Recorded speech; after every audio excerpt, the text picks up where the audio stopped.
There's a pretty one, Ulysses.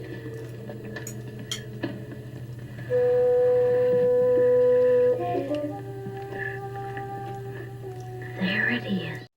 Hello, BookTube. I'm Shawn, the Book Maniac. Welcome back to my channel and another episode of Zooming In, which is a series in which I engage with bookish social media luminaries the world over. And who's more luminous than Bob the Bookerer? Hello, Bob. Welcome back.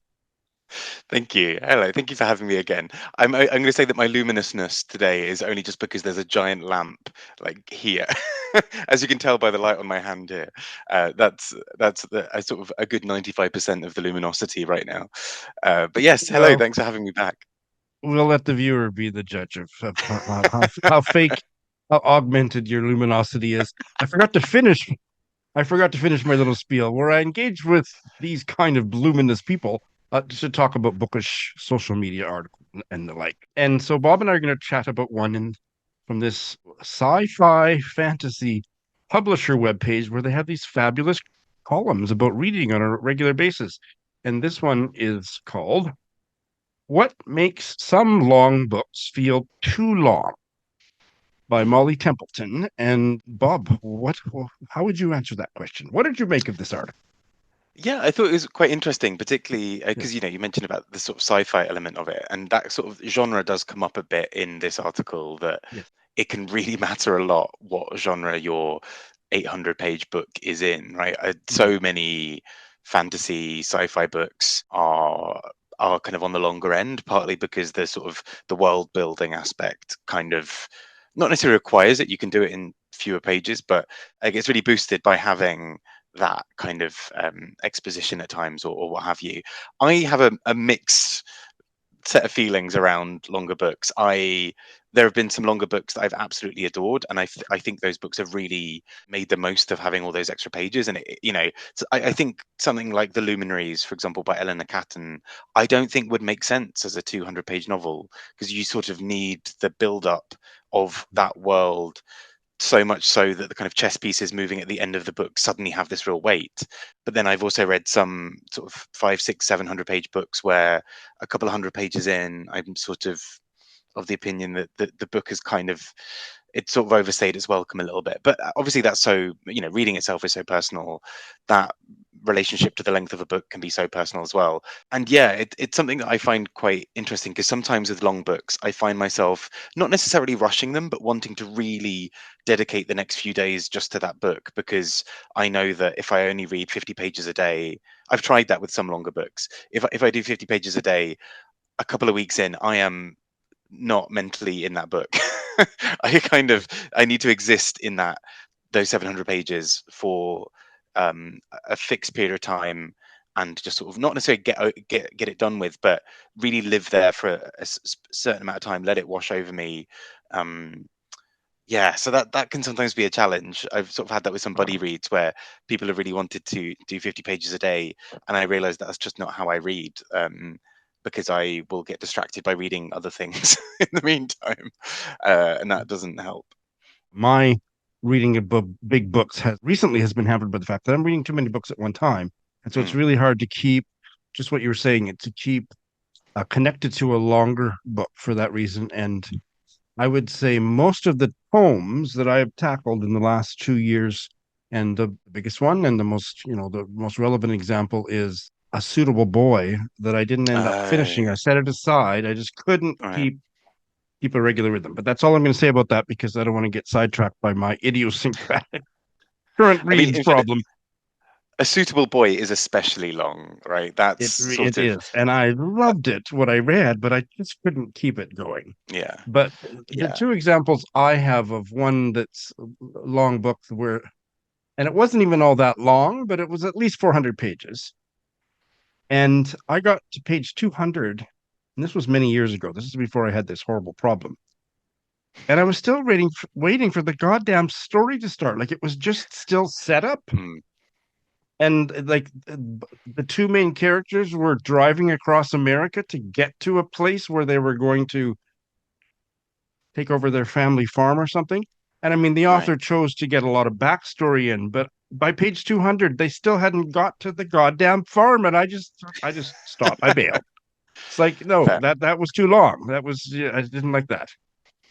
And my book of the year this year is a translated novel from the Swedish, collected works by Lydia Sandgren, translated by Oh, Agnes Broomé. And I always forget how many, it's 500 pages, but it's really tiny type. And I was nervous about, and I did it as a buddy read, which is, as an aside, that is also one way that I can keep a sense of mm, momentum going with a longer book, if it's a buddy read. My buddy reader, Joe, and I were both a little nervous about how long it was. And when we got to page 100, we were already starting to dread it ever ending. right. So it's a really incredible experience. Like, oh my God, I don't want this to ever end. And when Joe was finished reading the book, she hugged it. So it Yeah. was just an incredible reading experience. And so I've had lots of both kinds of experience. I just sorted my Goodreads by page Hmm. count, Oh, and interesting. most of them have been either nonfiction or classics. So I don't read that many big books. Yeah. Molly Templeton in the article talks about the plot has to really move along to keep you hooked on a big book. Yeah. And I guess a lot of any of the modern novels that I've read that were doorstoppers, they were plot driven, not character driven. Yeah. And I think that kind of has to be right, because I think sometimes it can be nice to read a longer book where there are these really beautiful long descriptions of place and setting and internal monologue or whatever. But I need it to keep moving, because otherwise, for me, that could have been a really great, intense study done in 200 pages. And obviously writers can do sort of whatever they want with that. But I think of something like Tomb of Sand, that um, that was a book by Geetanjali Shree and translated by Daisy Rockwell. That was a book that was really interesting for how it used that length, because actually it was an incredibly quick read for me, I found, just because and partly also because there are quite a few chapters that are very, very short. So it really moves at pace. But the whole book has this sort of, it could have very easily been a very slow book, because a lot of the book is the central woman's thoughts about returning to post-partition India. What I think is really clever in that book is that actually what could be just a series of vignettes of somebody inside their head that could have really dragged for those 6, 7, 800 pages. Instead, I thought really sort of ripped along, because it was so playful, it was so joyous, that I just wanted to live in that world for a bit longer. And I think that the article picks up on this as well, which is that, if you're going to have a longer book, there are going to be more pages that are not necessarily dead weight, but that kind of do something other than moving the plot a lot of the time, right? That with a 100-page novella, you are cut right to the bone, and you are going straight for, like, here are my key points that I'm trying to hit in the novel. This is a novel about loss and shame and love, and I'm demonstrating it in this way. And I think with a longer book, you do get some more of that sort of, not necessarily fluff, but some pages that are to kind of readjust the pace, right? That you can't have an 800-page novel that is just racing towards the finish, because that's exhausting as well. So you sort of need that move of pacing, which I think something like Tomb of Sand does quite well. There are these sort of really thoughtful, slow bits. There are these really pacey, silly, fun bits as well. It kind of does all of that. But it's interesting as well, because she picks up in the article about where short books can feel incredibly long. And this happened recently with a book club I'm part of, where the book we were reading was 120 pages long. And a few people in the group just said, I could not finish it, because I would read 5 pages and just be bored, and I would just want it to end. Whereas I read it in 2 gulps, basically. I sort of did it as two sort of big blocks that I was just reading on a train or something, and I loved it.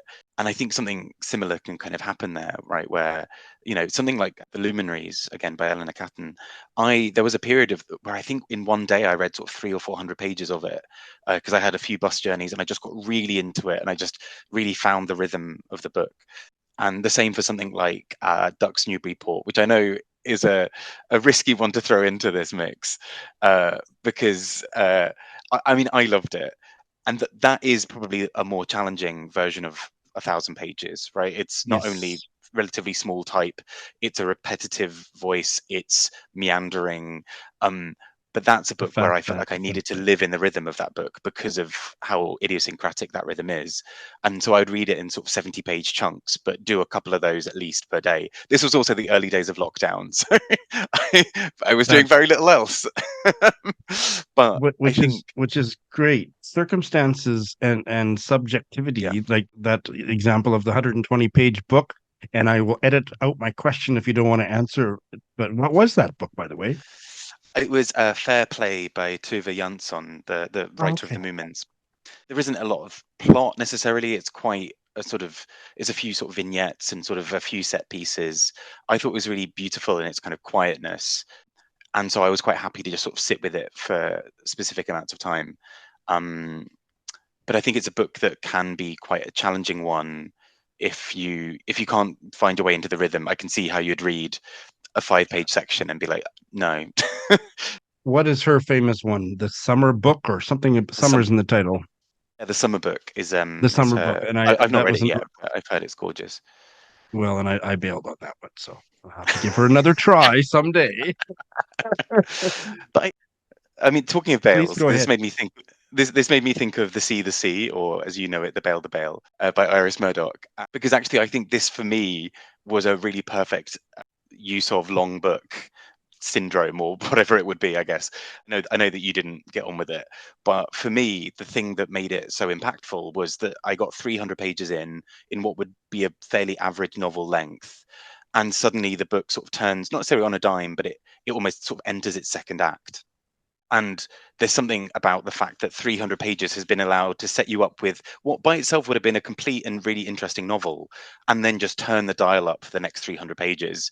And so suddenly you've got characters you're already aware of, and you've already got an established set of thoughts around, and then that starts just ramping up to the absolute max. So I found it really interesting that how it used the second half, where there's sort of the additional 300 pages that a shorter novel wouldn't have, to just to sort of use that as a springboard to something else. And that's where I think it can be really successful. Famished Road by Ben Okri, I think, does something really similar for me, where 300 pages in, I would have, if the book had ended there, it would have been a wonderful little book. And then it just pushes for the next 200 pages and does really elaborate, exciting things. And I think that's where, yeah, that's for me where a long book can really have something special, I think. Well, I think I want to start a new series on my channel of discussing my bales with Bob the Booker, because in the last 3 minutes, you have renewed my interest in giving a couple different books another try. I'm coming for your bails. I'm convinced. I need to find one that we both bail on.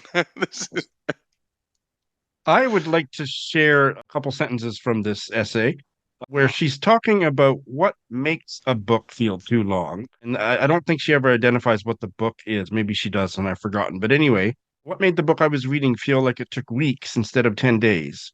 It Mm, didn't just feel slow, it felt like it was sitting on my chest, weighing me down, mm. stopping me from thinking about other things. It was swallowing me. I just wondered if you could relate to any of that in terms of books that have felt like they went on too long. Yeah, I mean, this has been the fun thing with the Booker project for me, because I'm trying not to bail on them. I kind of want to read them as much as I can, but there have been a few that have challenged that, and a few where thinking about picking the book up again just felt like such a chore, because I just wasn't getting on with it, and I was 100 pages in, and there was still 400 to go. And when you've got something really shiny and exciting sat on your desk that you just really want to read, and then I sort of think, nobody's forcing me to read these books. It's not like I'm being held at gunpoint or whatever. But for sort of the completeness of the project, I sort of wanted to just really see it out, because sometimes I've had books that really surprised me in the second half, or what have you. That's happened a few times.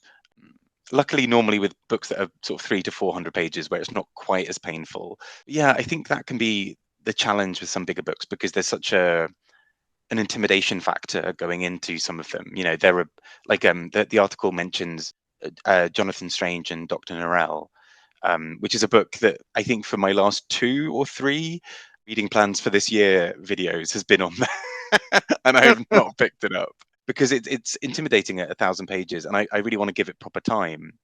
And I probably will love it. I get the feeling it's the kind of book I'll love. I really loved Piranesi, and so I feel like, looking back, reading another book by Susanna Clarke sounds like a good thing. But I think there's such a big intimidation factor because once you're locked in, you've kind of made quite a big commitment in terms of your time, where that might be the next 20, 30 hours of your reading time or what have you.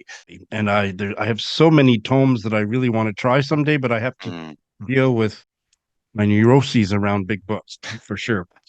How about Bruce? Have you read Remembrance of Things Past? How about that for a doorstopper? Oh gosh, 5 or yeah. No, 6 volume. I've not not even made a start on any of them. It would be quite a nice reading project. That's one where I think you can do it more in the background because it is a series and you're sort of staying in that world for a longer time. I think I find that more difficult when it's one-off book, and so it's sort of, you go into it more of sort of, it almost sits in a weird mid stage of, it might be in the way of you reading the next 2 or 3 books, which is not tons, but is just inconvenient enough to be off-putting. Whereas something like Remembrance of Things Past, you sort of know that you're going to be, you kind of almost make a bigger commitment to yourself and sort of follow through on it. I think those sorts of things do sound interesting to me. I don't know when I'll do that. Maybe whenever I finish the Booker project, which might actually be next year. So I'll suddenly be free to explore all these giant books that I've been putting off for the longest time. I'll have no excuse left then, I think. Well, I did tackle Remembrance of Things Past. It was the translation that came out about 20 years ago that Lydia Davis was involved in. She translated some of them herself, but she kind of supervised the other translators. And I Nice. loved the first one. And then it was all downhill from there. And bailed. I bailed halfway through volume 3 of 5, or was it 4 of 6? I got more than halfway done and Mm, realized that it was just too Proustian for me. yeah, Tangents. that's fair. I can imagine that is a lot. I mean, that, fair play to anyone who sort of goes through that whole project. That's, it's impressive. But I know that my TBR is already something I'm drowning in, and so sometimes it feels almost churlish to sort of, you know sort of be like, oh, look at this big shiny book over here.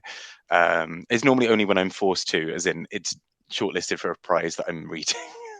That's normally when it gets me, because I have to some degree. And then actually sometimes having that pressure to know that you sort of, again, have to read it sort of makes that easier, because I just get through it. There's sort of no excuse really. Les Miserables, where Mm-hmm. the first 200 or 300 pages is essentially setting up the beginning of the book. is It's all like following a man in a church, and then we get to then it's sort of like, right, now the story starts. I'm like, sorry, all of that was to establish that he stole some bread. Okay, great. And so it's interesting watching the film, because you sort of suddenly realize the film cuts that bit wholesale. But what I did think was really interesting in terms of where that length then really works is, have you read or seen Les Mis? Um, Neither. Jean Valjean is one part of it, right? yes. Yeah. Yes, and I studied that little book excerpt of it in high school. Okay. That's it. So there's a whole section with Cosette and Fantine. It's the big Oscar song of I Dreamed a Dream is about a specific moment featuring Cosette and Fantine. And I read the book first, and I found it utterly heartbreaking, because in the book it is 200 or 300 pages, I think, maybe, of setting up the absolute tragedy that kind of comes. So let's get this the right way around. I think Cosette is the mother. I always get their names mixed up. See, again, names. But the mother, we watch as she slowly gets more and more desperate. She's being exploited for money to look after her child. And so the exploitation is just this really heartbreaking thing, because it takes place over basically a whole novel's worth of space, like a whole 200 or 300 pages. And it becomes more and more heartbreaking, because you're sort of watching this slow descent where she doesn't have enough money, and she's selling sex to make ends meet to look after her child, and basically giving money to people who are exploiting her. But then she doesn't have enough money, so she sells a tooth in order to make a bit more, to get that sort of money in hand there and then. But then that reduces how much she earns when she's selling sex. So she then falls further and further on hard times. And it's just heartbreaking for that sort of 200 or 300 pages. In the film, it is a 3-minute song, and actually that's again where I think a long book can do something really quite special, because having that runway to sort of do that whole thing means that 15 years later I'm still thinking about that scene. Sometimes that length of runway in longer books allows you to have those sorts of things, right, where you really understand the pain that a character goes through, and sometimes that's really, really powerful when it's done correctly. I think where you feel invested enough. I think when it's 700 pages, but 200 pages of that has been like, great, let me tell you about this really cool thing. Then that's when I sort of struggle a bit. But particularly for literary novels, I guess that often allows for a more in-depth point to be made of sort of really creating the conditions for a setup on something, again without spoiling anything. The Beasting, I think, does this really well, of putting in place all of the conditions that make the last part of that book utterly gripping and also terrifying. I remember getting really angry at a book that was on the Booker. I don't remember. Yeah, I think it made it to the short list. The Great Circle, the one about the Oh, female yeah, pilot by Maggie Shipstead. Yeah. by Maggie Shipstead. And that book I did finish and wish that I hadn't bothered, but I couldn't. I hated the fact that another main character was introduced in the last 150 pages, and I like it was already this huge humongous story, and then I'm supposed to get invested in somebody new. That just made me furious. But I mean, I really liked the book, but I see that frustration.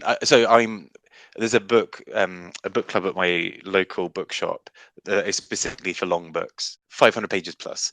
The books that they have done, sort of 500 pages plus. Great Circle was one of them, just eking out over 500 pages. And it's interesting because the room was almost entirely divided on that point. Of some people said, I would have loved a 300-page book just about the main character, the first character, or I would have loved 2 novels back to back, or I would have just loved it on the character introduced later into the book, all those sorts of things. And it was so interesting to sort of see people's responses. For me, it worked better than having both together, but I almost entirely see that. And sometimes a long novel can be so because an author is throwing too many ideas at the wall and seeing what sticks, right? I don't think necessarily Great Circle, but I feel like I've seen some books where this is 4 novels that you've tried making into one, and actually this could have just been one very, very good novel at 200 pages. They just really crystallized all of your core ideas. It was Henry James, somebody else who doesn't write very well, who said the novel is. What did he say about the novel? He said way too many things about the novel. He called it a loose, baggy monster. Interesting. It's interesting he says that and then writes a 600-page one. He was describing the large 19th century novels like Moby Dick as loose, baggy monsters, and he was not speaking pejoratively. Oh no, he was. Oh, okay. I've misremembered it. That was a disparaging comment. It's rather ironic. But, I'm getting flashbacks of when I was a student and had to read Portrait of a Lady. Overall, I think it's a very good book, but there was a period about 300 pages in where I was like, I can't do this anymore. I did finish it. I did finish it too. My favorite quote about Henry James, and which is a good way to end this particular discussion, is I think it might be apocryphal, but I've never been able to find it, a documented footnoted source. But Thomas Hardy said of Henry James, he chewed more than he bit off. That is brutal. I think that's a very good way of describing, for me, when a book feels too long. That is fantastic. Bob, thanks for chewing this one out with me. Thank you. My pleasure. Thank you.